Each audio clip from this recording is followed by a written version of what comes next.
opinions of any callers, guests, or the host of the SMF Voice are not to be taken as factual information. The SMF Voice urges all participants of the show to research and fact-find on their own in order to draw their own conclusions about any topic talked about pertaining to any and all content presented in the broadcast, chat, or any other form of participation on the SMF Voice.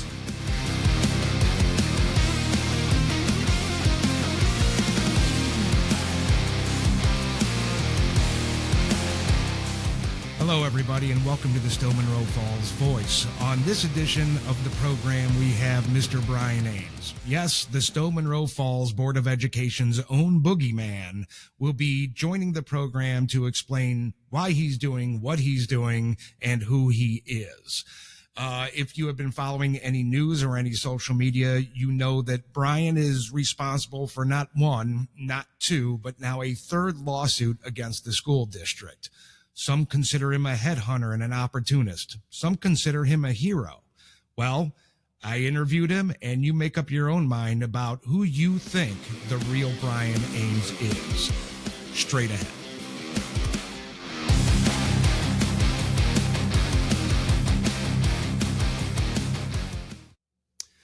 Joining me today is a gentleman who is the topic of, I would say, some controversy here in Stow Munroe Falls and in other areas throughout, well, this part of the state anyway. He has come into Stow Munroe Falls in an interesting way and let himself known, which a lot of people seem, you know, they think is pretty sketchy and wrong. And there's some people who consider him a hero. So what I did was I extended a invitation to him and asked him to be on the show so that we could get the story right from the horse's mouth. And I want to introduce to the show right now, Mr. Brian Ames. Hello, sir. How are you? I'm fine. Thank you. I'm very happy that you accepted the invitation as quick as you did, especially. And I think that there's a lot of things that we have to go through here because I am somebody who does look at, you know, how people react in this city quite a bit. And there are people that are questioning what's going on because of the severity of what's going on. So I appreciate you accepting the invitation. And I got some questions for you, if that's okay. I'm going to ask you a few questions here, and I'm going to ask you to just answer them yes or no. And I'm going to start here, because this is a question that the community here in Stow Munroe Falls has been asking quite a bit in different areas. And I think it is a pertinent question. Do you live within the Stow Munroe Falls City School District border anywhere here? No, Do you have kids that attend the school here? No. You also have, you're filing lawsuits, and that's the reason for all of this. And you filed a lawsuit, actually a couple lawsuits here in Stow Munroe Falls, but you have also done this in other cities and townships and school districts. I would say quite a few you've done this. Do you belong in any of those cities? Are you a resident of any of those cities, school districts, any of that? No. Do you have kids that go there? No. I would guess that you make some money off of, I mean, I'm sure you've won some of these lawsuits or at least settled them. From what I saw, you actually win quite a bit or are able to settle quite a bit. Is that money that's awarded go to you? Yes, it does. So, Brian, I would say that these questions that I'm seeing do have some merit to them. And really, when you look at it on the surface, without delving into it, it does look pretty sketchy. You almost do look like an opportunist. Can you explain yourself, sir? Well, the people like to call me that, and mostly they use it as a derogatory term. They call me the Open Meetings Act bounty hunter and that. And it really goes back to many years ago when I found our local commissioners here violating the Open Meetings Act, and I became aware that that can get very expensive.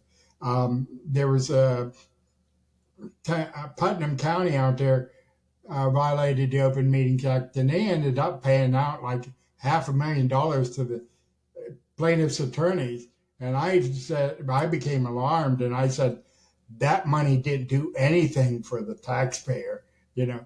And I said, I'm going to make sure that doesn't happen, you know, here in Portage County. And then I find a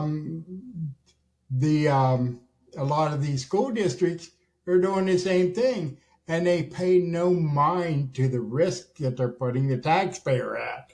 You know, if they end up with a Putnam County suit, that's going to hurt very bad, you know. I mean, a lot of these school districts, I mean, they don't have the resources that Putnam County had. Putnam County is not a big county, but, you know, you take $500,000 out of one of these school districts and hand it to these, to some attorneys, well, then you have a real problem. You have a real problem. And that's not theoretical. That has happened in one school district up in Lake County, in Career Center. They've paid out like a $1.3 million in attorney fees. And so, you know, my feeling is that I see something wrong. I see them putting the public at risk, both on the financial side and paying out these lawsuits, and the other side is that they're denying them their rights to know what they're doing. So I don't see, you know, a judge asked me why I do this, and I said, well, you know, they're being denied their rights, and that's not right. So he said, but why do you need to do anything? I said, because I'm the guy who can, you know, I'm the person who knows how to do this, and I've been successful. And in my mind, that creates a duty. So I can't just sit there and say, oh, not my problem, you know, not my problem. Oh, let them suffer. No, you know, I'm the kind of guy who stands up and takes charge whenever there's something going wrong. And that's what's going on here. These school districts, there's a lot of them. And let's see, we can say like Lorain County, there's 13 school districts in Lorain County, and I've sued 12 of them, you know, all successfully. There are 9 school districts in Ashtabula County. I've sued all 9 of them successfully. Now, those people up there, they pay a little bit of money, right? And, you know, a lot of times the insurance company pays the attorney's fees and stuff like that. And they're paying out like, in the case of Stow Munroe Falls, $1,500. That's opposed to $1.5 million or $500,000, you know. That's a real bargain, you know, to keep from getting, to avoid the risk that these people take. And they're totally unaware of it. You know, they'll go on and stuff like that, and when they get downed and really bad, then they're going to say, oh, well, golly, let the poor taxpayer pay. Now, these insurance companies, they don't have bottomless pockets. You know, we take an example of Portage County. They flipped a case over to the insurance company, you know, Corsa provided it, but there was a $25,000 match on it. And they burned through that in, you know, a couple months. And Corsa said, hey, you're on your own again now. You've spent all that we're going to pay for you. And so you're back on your own. You know, so, you know, they're living in an illusion that they can just do this and there's no consequence. The consequence might not be immediate, but it's there. And when it gets you, it's going to bite you hard, you know. So that's why I do it. Because, you know, most of these people out here are good people. They expect the best from their government, and they expect the best from their school boards. And a lot of the school boards have no interest in doing their best. They just want to do what they want to do, and, and leave the public hanging out there, So this is what I see. Now, Stow Munroe Falls, this is the third round for them, and they don't seem to be learning fast, I mean, you're supposed to learn what you need to learn from the first kick of the mule, but you're not going to learn much from the second, and certainly not much from the third. So you got to learn it from the first one. But I think I'm getting a feeling that these people out there, the mule's going to have to kick their whole head off before they get the hang of it, But so I get a lot of people shouting that, oh, he's just a bounty hunter, this or that. And then I get a lot more people saying, thank you for what you're doing. We couldn't figure out what they were doing in there, and now we can. Well, let's address the bounty hunter slams, and let's address the opportunist slams. Are you making a lot of money off of these lawsuits? I mean, is that enough money for a person to live pretty good? Is by winning or at least getting these people to settle? No, it's not the most lucrative undertaking I've been on. I mean, I'm a retired software engineer, and things like that, and so it makes enough to cover my expenses, and that. But really, like I said, there's not a whole lot of people out there rushing to get to the trough. If there's a trough out there, there's not a whole lot of people rushing to get there before I do.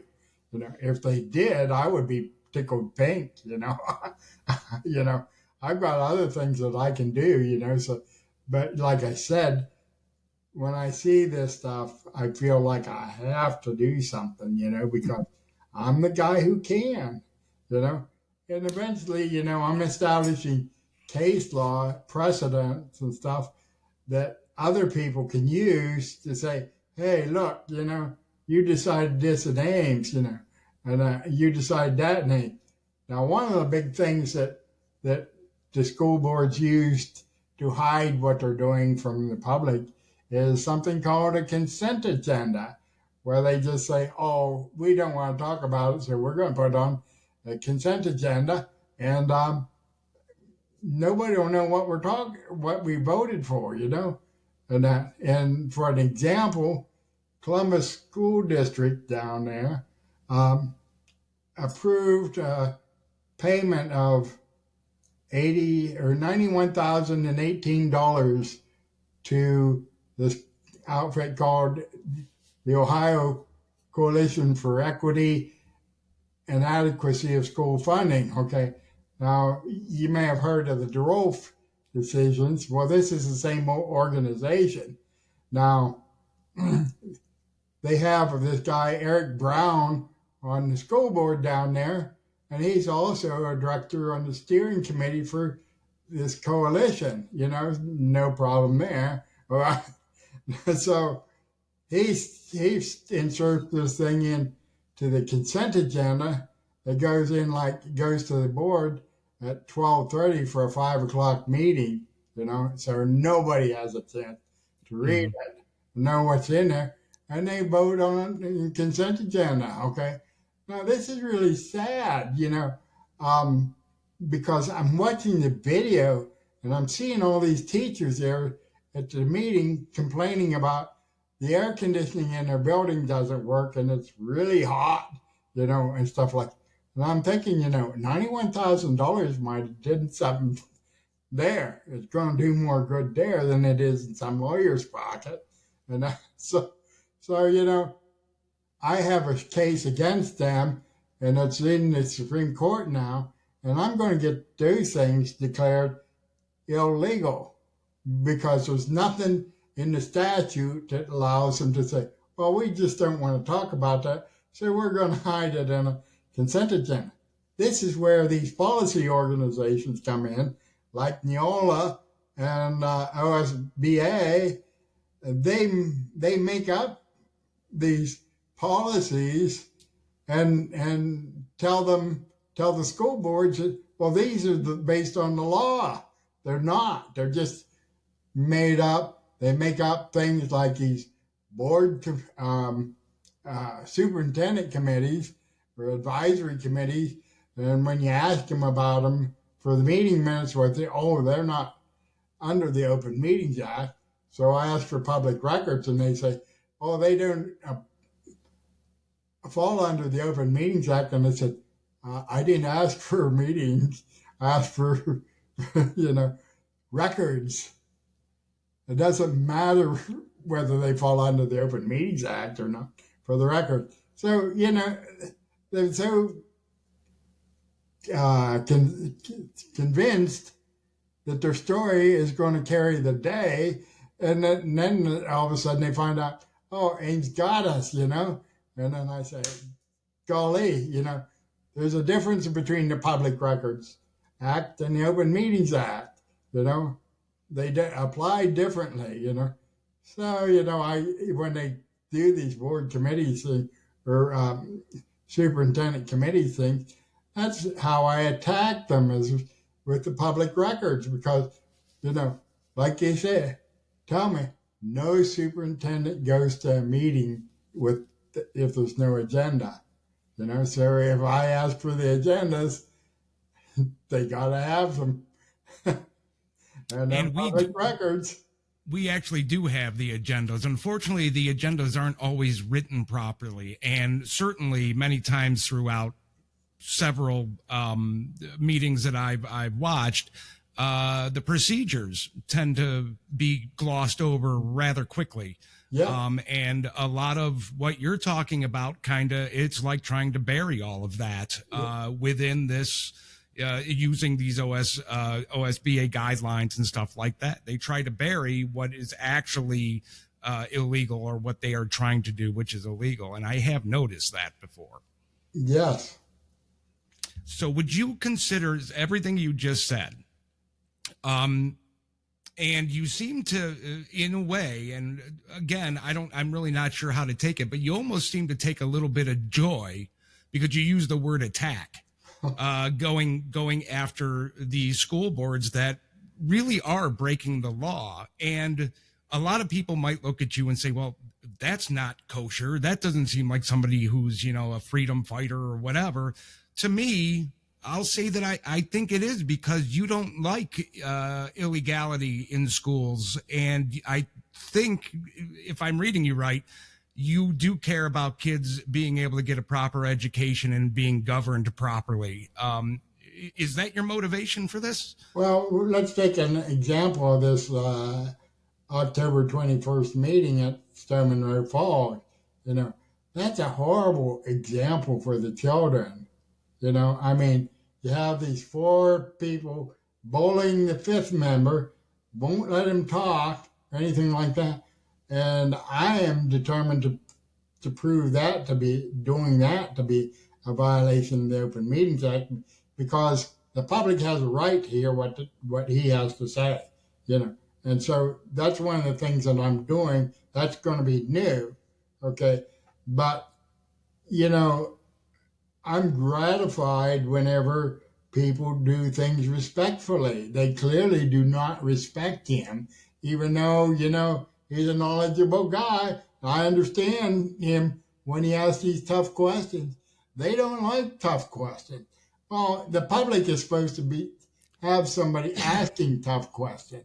That's his job. His job is not in there to go rubber stamp what the superintendent wants or the treasurer wants, And so I think he's going to have a good day here one day in the not too far future, whenever they're going to say, oh, we're here to settle another one. And he's going to be able to say, well, I told you that was an illegal executive session, So, when somebody is doing the right thing like that, I'm gratified when I can help them when they're being attacked, because,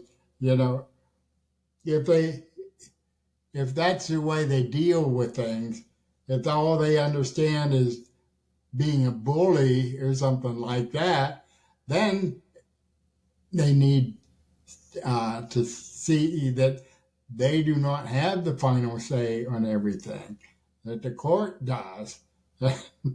So, they might end up with on the short end.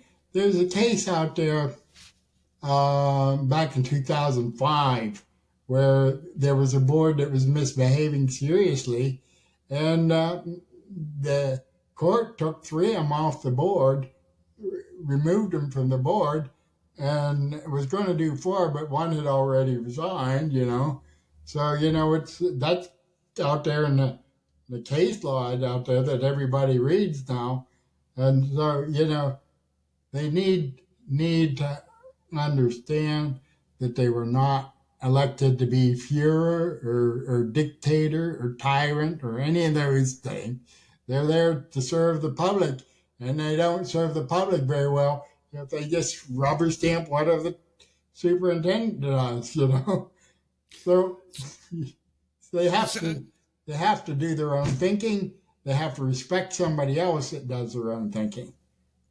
So let me ask you this, going back, talking about the case that you were just mentioning, you're saying that if there's enough obstructionism, where a board is playing, shutting people down, there is an ability or a chance that a court can order for those board members to be removed? Oh, yes. This board, what it was doing was, it was in a battle with the superintendent, I think it was, and they something like that, and about certain things, and about some of them wanted to have these uncertified teachers in their school, even though they weren't legally supposed to be there, and the superintendent was saying, no, you shouldn't have those. Well, they appointed one of their members to be dictator, and the court said you can't do that, You only have authority as a board, You have to all be there. You all have to vote, in an open meeting. You can't say, oh, okay, we're going to put this guy in charge. So, this was going on for quite some time, and finally, I don't know how it ended up in court to start with, but I had no idea that something like that could happen, and I'm not so sure a lot of people that are a lot of the residents here in Stow Munroe Falls knew that could be a possibility if things get to a certain level. Yeah, the school district was Madison Plains School District down in Madison County. Mm-hmm. And that case gets cited a lot. That's very interesting because throughout I've been in Stow Munroe Falls for about 18 years. I moved out here from the Nordonia area, and I can tell you that it has been a, for lack of a better word, colorful place to live when it comes to the politics around here. Mm-hmm. I've seen these types of actions for since I've been paying attention, probably 14, 15 years since I've been active in trying to be more aware of what's going on and fighting some things. And I can tell you that one of the issues that we've had, and with some very serious problems, is that a lot of people that do pay attention don't have the money to do what you're doing in order to hold accountability over an elected body's head. And they take advantage of that quite a bit. Now, we've had some fights that we won, but not legally. It's rough to do. And when you have a board like this that is so steadfast in their attempts to drive every policy, every agenda that they want and shut people up, you can just see the contempt on their face for the general public. And I would say that, I didn't know people like you existed. I actually, when I heard about you, I had kind of a negative connotation at first, but then I started understanding what you're doing. And you are that guy who steps in when nobody else can do anything, because when you're the victim, you got to pay out money now in order to come out from under that shadow. And you really do what you do. I think it does put people on notice to let them know that not only are they exposed, they will be exposed, but they'll be proven wrong in a court of law. Yeah. Yeah. And one of my goals is to remove that barrier, that entrance barrier that keeps people out of court, And so I formed this nonprofit called Open Government Advocates. And what we do is we do some of these and we take the money we get, and put it in a war chest. Okay. And that covers, if we ever need to use it, we haven't needed to use it yet, any of it. But we keep building it up. So if we need money to pay an attorney or something like that up front, we're set for that, and that keeps accumulating. Okay, so and I've also worked out a different model for it, and I have these attorneys working on where we don't pay money up front. We give them something simple, they do it quickly, and they turn it around quickly, So if they can turn around a case like in 3 months and get $5,000 out of it, they're interested in that, if it's a surefire thing. And so, it's like I mentioned the schools in Lorraine and Ashtabula and all these others. These are all done on that model where we're not paying an attorney up front. He's taking the risk, So it's sort of like contingency, but it's not quite. But the thing is that it prevents the barrier from slowing the process. They make pretty good money, because unlike me, they get their fees. They make quite a bit more than I do on them. Yeah, right. So that's what I'm trying to get, and I'm enlisting more and more attorneys, because there is no shortage of violations out there. No. Yeah, I would totally agree with that, because obviously here in Stow Munroe Falls, it's been this is strike 3, yes. Right? I don't know how long you've been paying attention to our school district here, but I can take you back. Heck, I could sit you down with a couple other people in the community and we could have a nice cup of coffee. Hell, we could have a pot of coffee going over all the issues that have happened in this school district. Yeah. So, I will say that, that I think that there's gratification. I'll tell you this, there's so many people that have been frustrated with this school district, with this city, really, in certain aspects and areas where, it's almost like a warm blanket. Mm-hmm. You are, cause again, we struggle. And it's nice to see that not only are you working here, but you're working in other areas. And you're doing it really for the little guy, and that's what it looks like. Well, that's what it is. I'm retired. I have an income. I don't need to do this. I could do other things and make more money, but that's not the point. The point is that somebody has to stand up, and I'm the guy that can do it. And other people will see me and they will say, no, we don't have to be downtrodden. We can, there is relief in sight. We might not be able to do it ourselves, but we can raise the issue and maybe somebody will do something.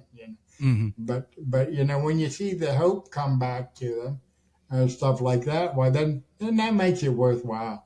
It makes people feel like, hey, things are not hopeless, and that does a lot for a community, it does away with a lot of despair in the community, which isn't healthy, and that. So, um, you know, I, I get a lot of positive comments, a lot more positive than I do negative. So I have to think that, maybe I'm doing something good, I would say that you are. Again, and just like you said, it's I. None of us on my side of these arguments want to see a divided school district. We don't want to see a divided city. Honestly, and I'm sure you see it all the time, and you hear people say it all the time. It's tiresome. It just takes a lot out of you. I don't have time to be doing this podcast. Mm-hmm. But I started doing it because it was just a different way to try to get messages out there. And eventually this is going to be a live show, Mm-hmm. and I'm going to be able to take calls from the community, which I think is really what this show is going to be all about. But I don't have time to do this. Yeah. I'm 50 years old. I have, kids that are older, but they're moving. So I got to help them move. I got to help them get ready for the next, part of their life. And then, I've raised 4 kids. Yeah. And I'm tired. I kind of want to just go camping, and I don't want to, and go to work. That's it. Go to work, go camping, and enjoy my life. But you do what you got to do, and you're doing it. Well, I'm 72, so I got a few years on, and I keep asking myself, why is it that you're retired and working harder than ever? Well, yeah, I think you just told everybody why you're doing it. You're standing up for the little guy, and you don't like seeing government entities who think that they're untouchable just step on the little guy. And I think that's why you do it. I mean, that's what it sounds like. Let me ask you this, Brian. Somebody in the community who disagrees with what you're doing here in Stow Munroe Falls, if they come up to me and they ask me, give me 3 good reasons why I should think that what he's doing is a good thing, tell me what I should tell them. So I would say, do you appreciate your neighbors? What do your neighbors think? If you've talked to them, what's the consensus out there? So, and then they're like, what about yourself? Don't you like to know what's going on? Do you like having them keeping you in the dark? Third is, what about the financial risk? Like I say, any one of them can blow up. They can go and say, oh, we had an illegal executive session, and so this school that we paid money for, we got to give the money back. Mm-hmm. And bad things can happen, very bad things. And I don't think that they realize the risk.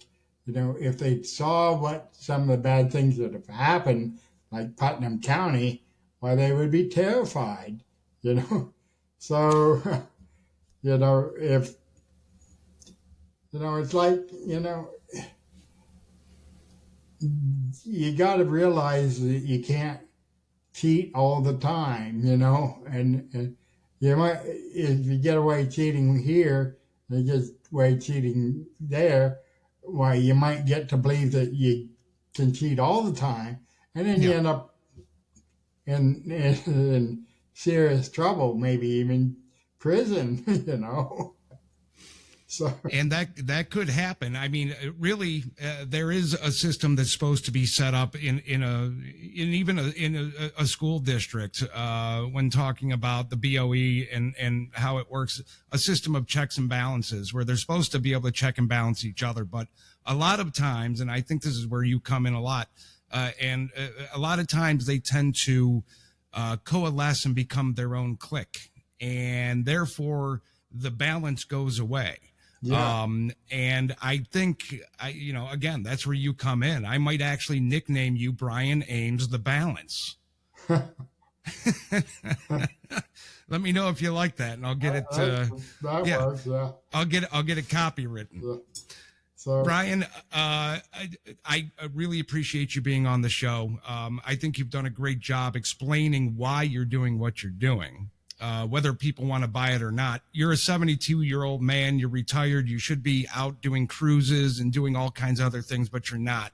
You're stepping into a role where there's people that don't know what to do and government officials that are doing whatever they want to do, and you fill that gap. And I think it's just really good work. Is there anything else that you would like to tell or make known to the Stow Munroe Falls City School residents out here as far as what you want them to know, what you think they should be doing? What do you got?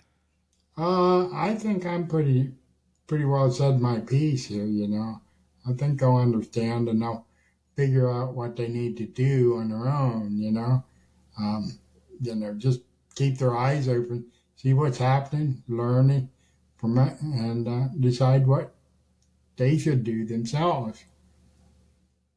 That's, I think it's good advice. And that's exactly what it is you got to pay attention. You got to see what's going on. And you have to realize when you are being sidetracked and victimized. We have a real problem with that here. Brian, again, I can't tell you how happy I am that you came on. Thank you very much. You're welcome.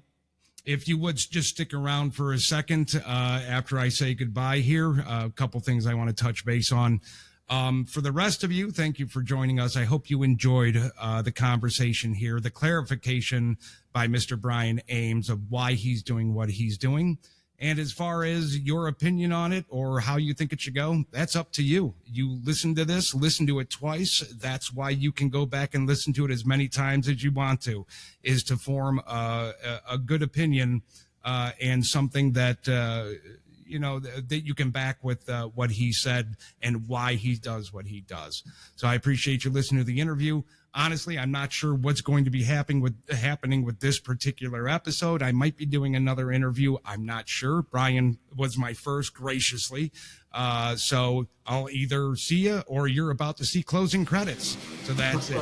Take care, guys. Thank you very much. And Brian, again, thank you.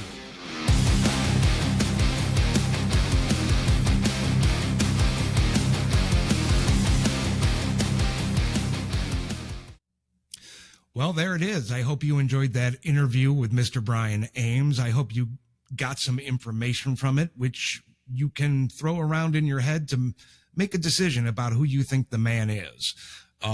Whether you believe it or not, that's what he had to say. I can tell you that from the things I got from this interview is that, in my opinion, he's not an opportunist or a headhunter. He had explained that he doesn't make a lot of money from these lawsuits in comparison to when you take into account the risk versus reward for him, the amount of time that it takes to collect any settlement, whether it was a win or a settlement from these organizations which he goes after.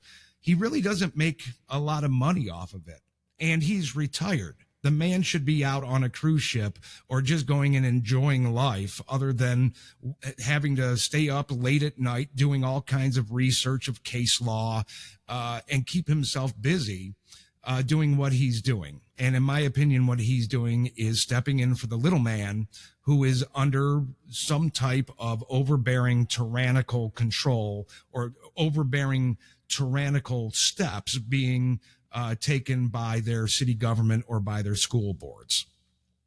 I'm going to give a little advice, if I could, to the Stow Munroe Falls Board of Education and anybody who's watching this who has had Brian work in their community in this fashion.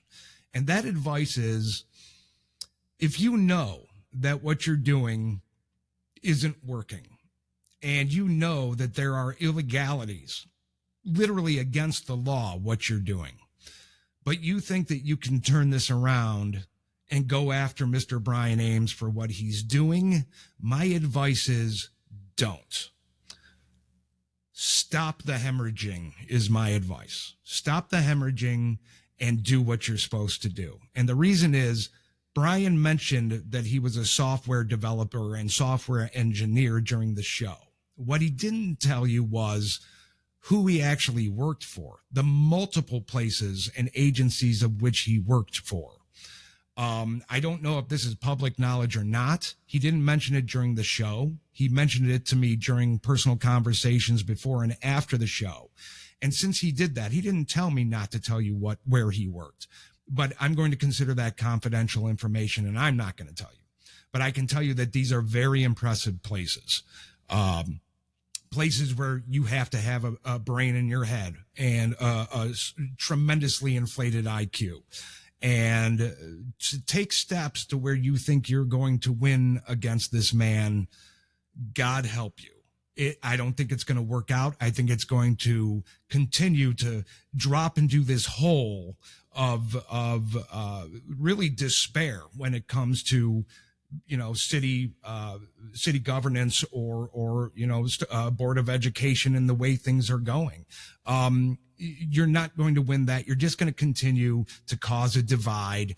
And chances are, in the end of the day, as an elected representative sitting on those boards or councils, you'll probably suffer either by being removed or, worse yet, he did mention that people have done prison time for what they are doing. He does know how to get to those points. I'm just giving you a friendly warning. You can take heed or you can continue to do what you're doing. But the way that I see things and what I know about Brian, the real Brian Ames, it's not going to go well for you. So, little friendly warning. I think that's, free advice. Take it or leave it.